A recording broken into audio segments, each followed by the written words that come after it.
Hello and welcome to Dialogue. I'm Yang Rui in Beijing. The Chinese currency's inclusion in the special drawing rights comes into effect on October the 1st. The yuan will account for 10.92% of the basket. What are the implications of the addition of the Chinese RMB to the SDR basket of currencies for the RMB and for China?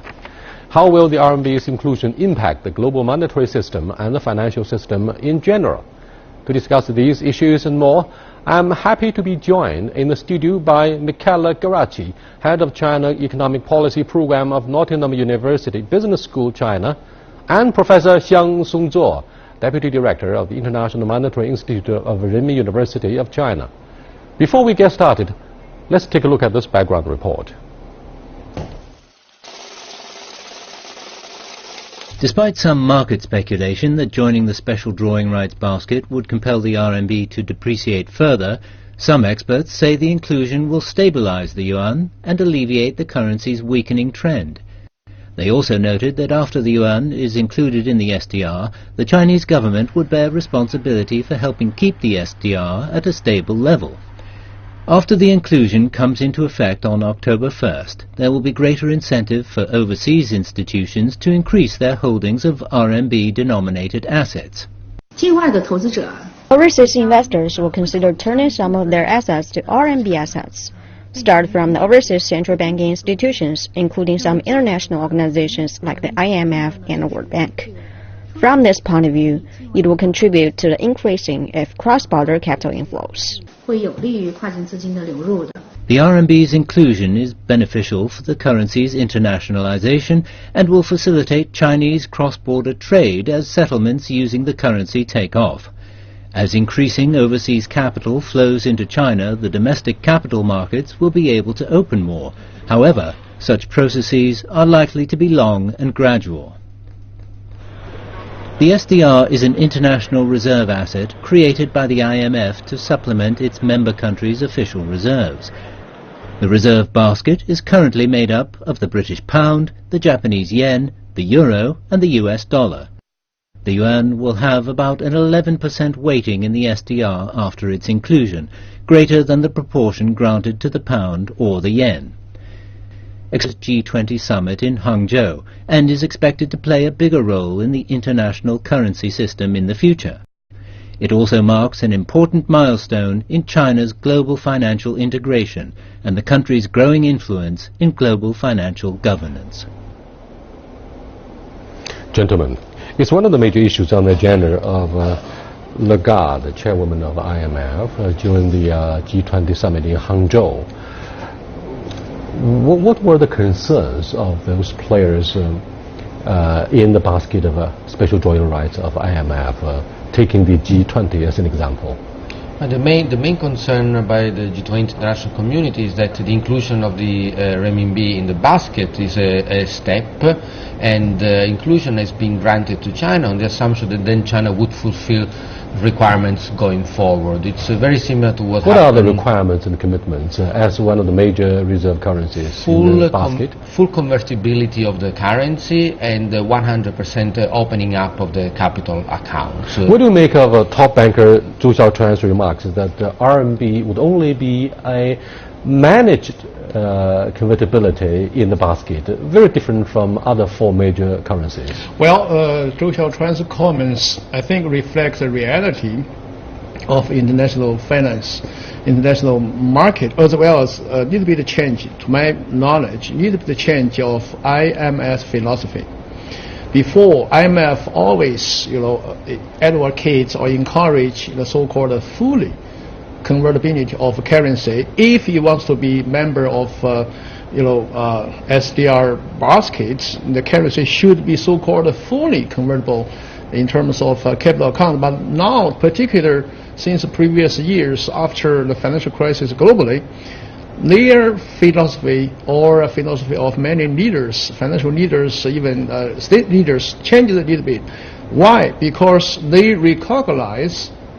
acknowledge it, the speculative inflows or has produced so much disastrous impact on so many economies.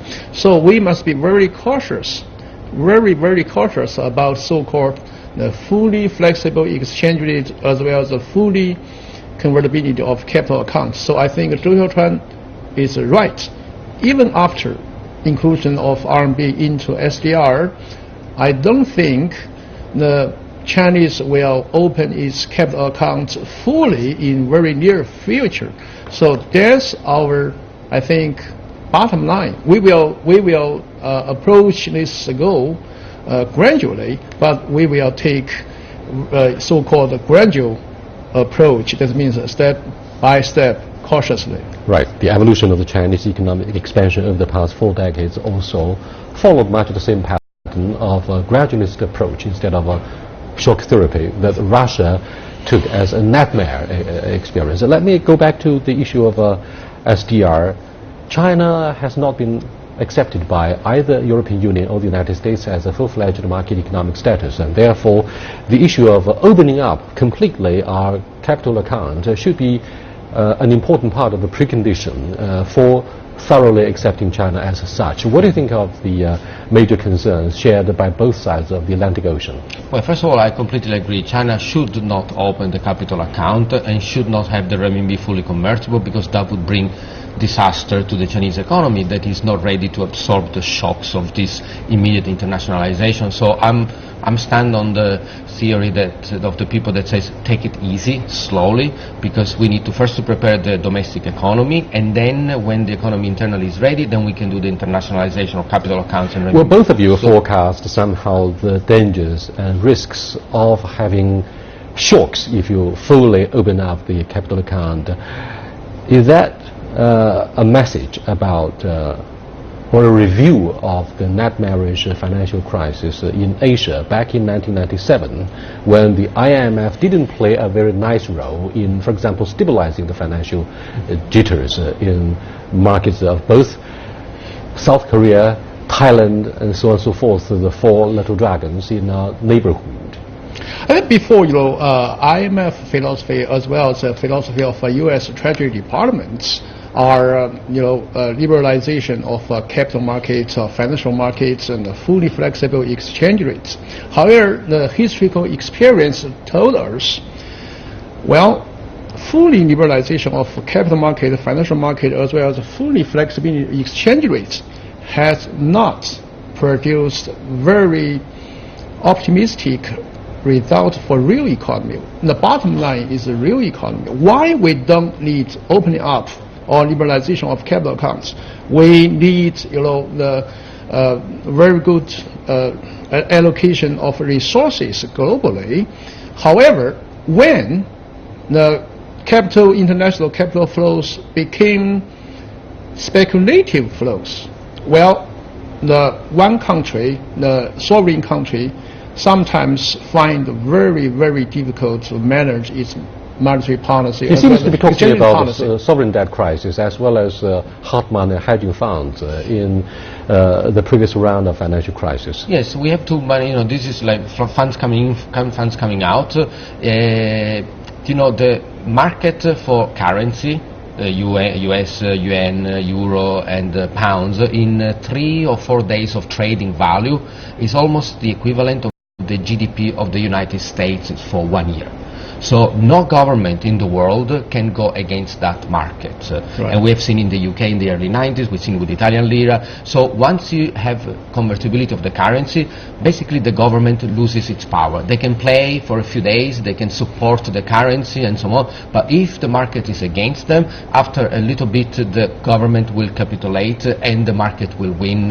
Let's say you have people like Soros that will short and you cannot do anything about it. Gentlemen, the size of the South African economy is of course very different from our market. However, why don't you think South Africa has been able to come to terms with their financial instability since the end of the apartheid in the middle 1990s? I mean, the fluctuations in their monetary market were huge, and yet Africans in that particular country felt comfortable with the uncertainty. Why? Well, some countries... Perhaps we have exaggerated a little bit. Some countries historically promised to open its market in order to have a very high profile internationally to attract. They wish attract the real capital investments in their country. However, sometimes the effect is opposite. Opposite, it means the flows, speculative flows, causes so much misalignment exchange rates, and speculative attack on its monetary policy as well as exchange rates, which in turn, of course, has a so harmful impact on real economy. So that's why after a crisis, so many economics scholars as well as leaders try to learn from lessons of history, try to make a new framework of their overall foreign economic policies, including exchange rates, interest rates, as well as capital flows, capital accounts policies. So in terms of inclusion of SDR, RMB into SDR, I must emphasize, even though I just mentioned the dual transfer remarks, we will take a gradualist approach in this regard, but we will make very, hard efforts. We will make our best efforts to proceed in this direction. Why? Because China is not a small country. China is a very big country in terms of economy. It's the second largest economy in the world, and the Chinese trade now account for almost 15% of the total world trade. We are the biggest trading power in the world. So currency, RMB is the second largest currency in terms of trade, and is the fourth largest currency in terms of financial transactions. So we need to do many things in this direction to realize the liberalization, not fully realize liberalization, but at almost a fully liberalization of capital accounts. So that's why it takes 1 year. It takes 1 year to prepare for inclusion of our currency into SDR. It's announced by Nagar. I remember it's last November, right? Mm-hmm. Last November. But why is take into effect October 1? Because we need some time to do prepare. Well, the Bretton Woods, which was a product of the financial institutions set up by the United States in the wake of the Second World War, may be on the brink of a disintegration. For example, is it possible for China to assume the rotating chairmanship of IMF? It's been the case that the Europeans would be chairman of IMF and the American, the head of the World Bank. With China being able to possibly maintain its GDP growth rate between 7 to 6% or 5 to 6%, where will overtake yen and sterling as one of the three strongest reserve currencies?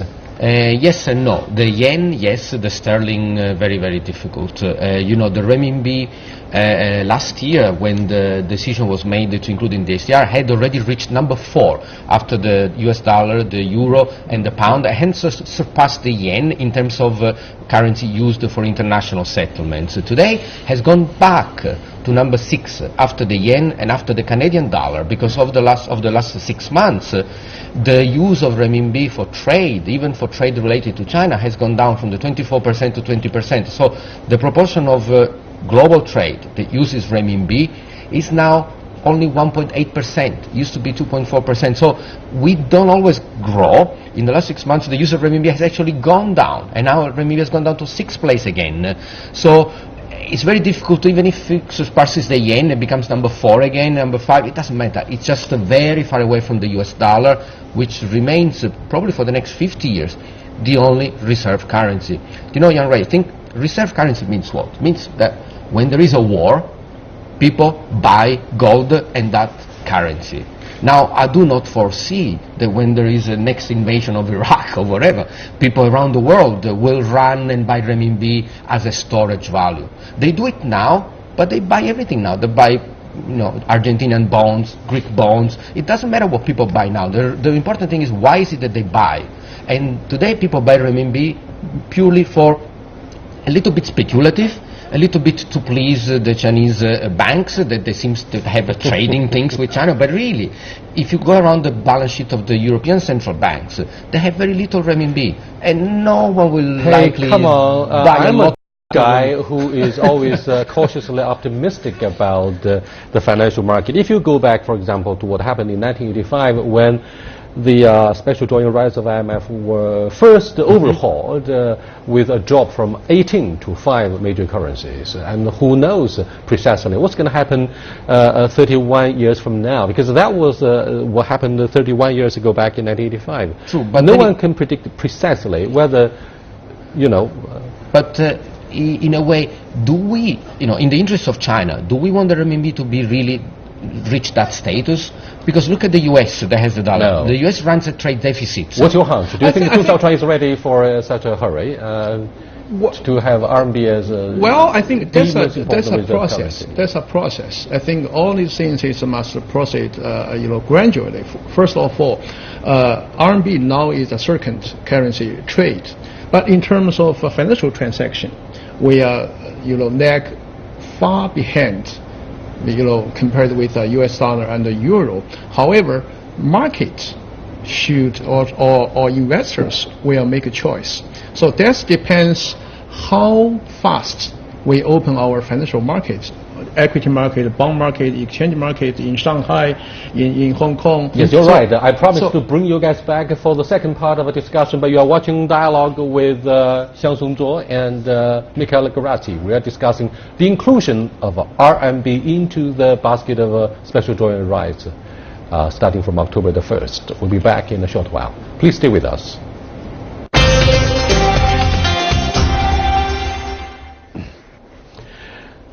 Welcome back. We've been discussing the possibility of whether we should completely open up the capital market of RMB or adopting manageable convertibility, as Hu Jiaochuan, our top banker, said wisely. Now let's take a second look at what Donald Trump, the black horse in the presidential race in the United States, said at the beginning of the first televised debate with his rival Hillary Clinton. He said and accused China of manipulating RMB and does it mean that we would be punished? Well, I think Donald Trump is absurd. His statement is totally absurd. He's irrational, totally. So Hillary is much more rational than him. Against Donald Trump. No. You're going to draw fire from those diehard supporters of Donald Trump. Let me make it clear. First of all, in the past 15 years, since 2002, many U.S. officials, push China to appreciate our currency, and actually Chinese currency has appreciated since 2005. So far, 30%? More than 30%. More than 30%. What's the trade account between U.S. and China? And the U.S. still has a so huge deficit. So I think U.S. deficit, U.S.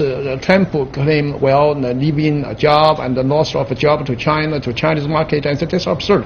So exchange now has very less direct impact on so-called employment and the real economy. I can give you some example. For example, since 2012, the new Japanese governor, Bank of Japan, depreciate Japanese yen by, against the dollar almost 30%. Okay, how about the trade accounts between Japan and the U.S.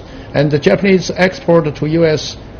declined, never increased. Counterproductive. So counterproductive. And also quite against the trend. Quite against the trend since the 1985 Plaza Accord, when starting from that point, the Japanese yen started to appreciate sharply in the hope of encouraging more export. Just go ahead, Songzuo. Yeah. I think that's a different situation. Back to Plaza Accord 1985 is a 1 day very sharp appreciation Japanese yen against the U.S. dollar and it caused 2 decades of stagnation.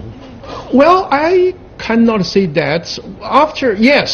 Back then, the Japanese officials, particular finance minister, worry about recession, and the Bank of Japan worry about recession. So they launched a very expensive accommodative monetary policy, which created a bubble in Japanese real estate markets, similar to China law.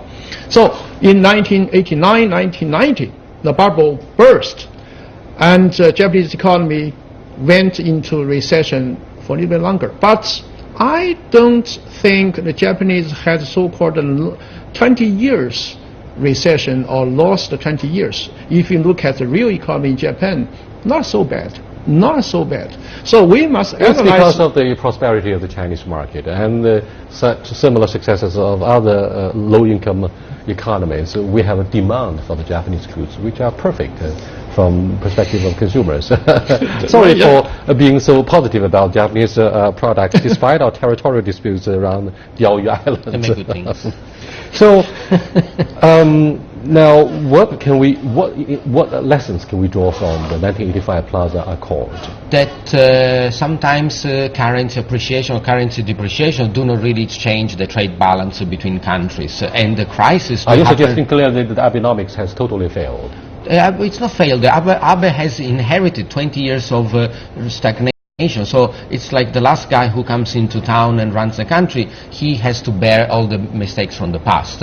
Now, let's not forget, going back to Trump, that Clinton, Hillary, has been a very, very loud proponent of anti-dumping measures against China. And she, while she was secretary in the US, has been saying that the renminbi has been undervalued. So now, of course, she plays the good guy or the good girl in front of the, let's say, bad guy. But let's not forget that what Trump is saying now Excuse is what me, do you think Hillary is a good guy in front of the cameras, in front of millions of Chinese consumers? She's a bad guy. That's right. That's what I'm saying. Exactly. I'm not saying yes. that from my personal perspective she's utterly, hopelessly a bad guy. Yes, her that's why I said the plummeted because of her criticism of human rights and RMB and whatever. But that's exactly what I was saying. Let's not. That's what I want to emphasize. Let's not think that it's only Trump that says things against China or against the renminbi. Hillary has been saying it too. So, in fact, the two candidates are equally, in a way, against those feeling to China as a threat. But remember, they talk to their own electorate. So what they say is not going to be necessarily what they will do. They do say it loudly now because they need to get votes. They have 1 month to shout, and then let them talk. It may not be the same. Should we take the presidential hopefuls so seriously? Because all of them, without exceptions, would single out China to bash ruthlessly to generate media attention.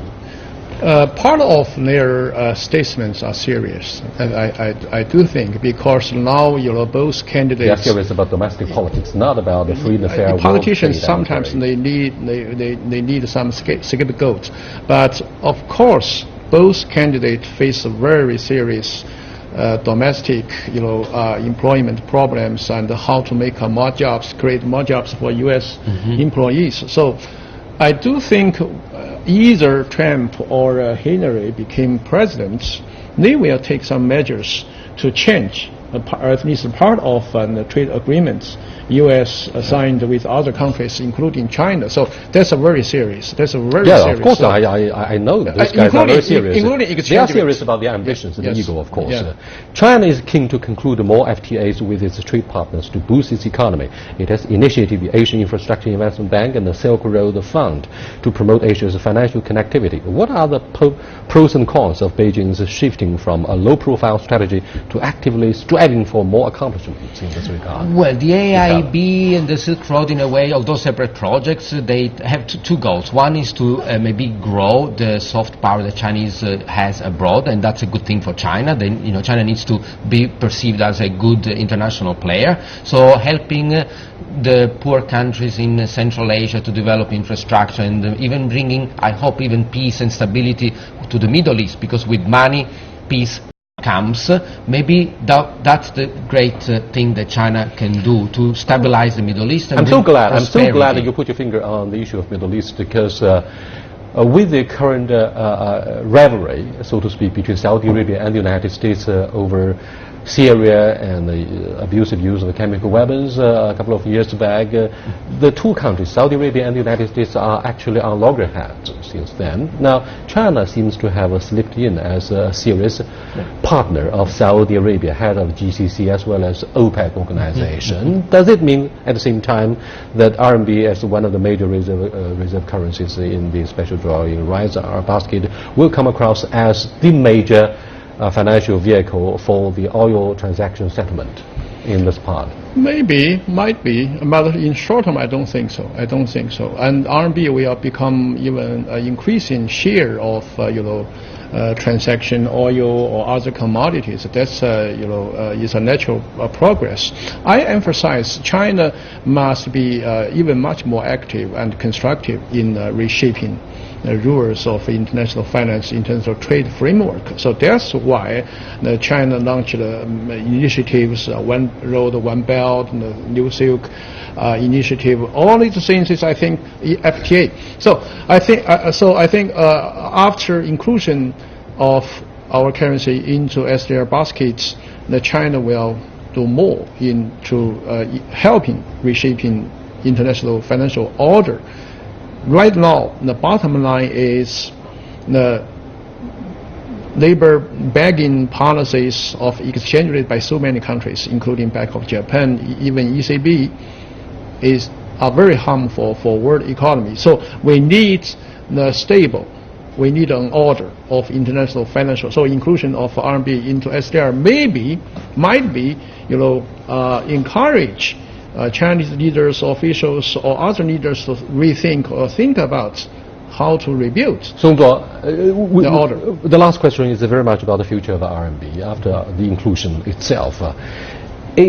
When we look at the rise or fall of RMB, it largely depends on not our market, but on what's going to happen in the European Union. For example, what do you think of the possible disintegration of the European Union and the disintegration of the Schengen Agreement due to the refugee crisis? Because, opinions were so divided among European leaders as to the compulsory distribution quota of the refugees, up to 160,000 refugees got to be distributed among the member states of the European Union. Most leaders from Central and Eastern European countries refuse to accept even a single such refugee from the Middle East, and that means the traditional borders will be closed, and therefore the single currency will fall apart, and therefore RMB will rise inevitably. What do you think of this logic? Okay, it's a bit complicated because the value of the RMB is determined by the Central Bank of China. On every morning they write on a piece of paper. The market.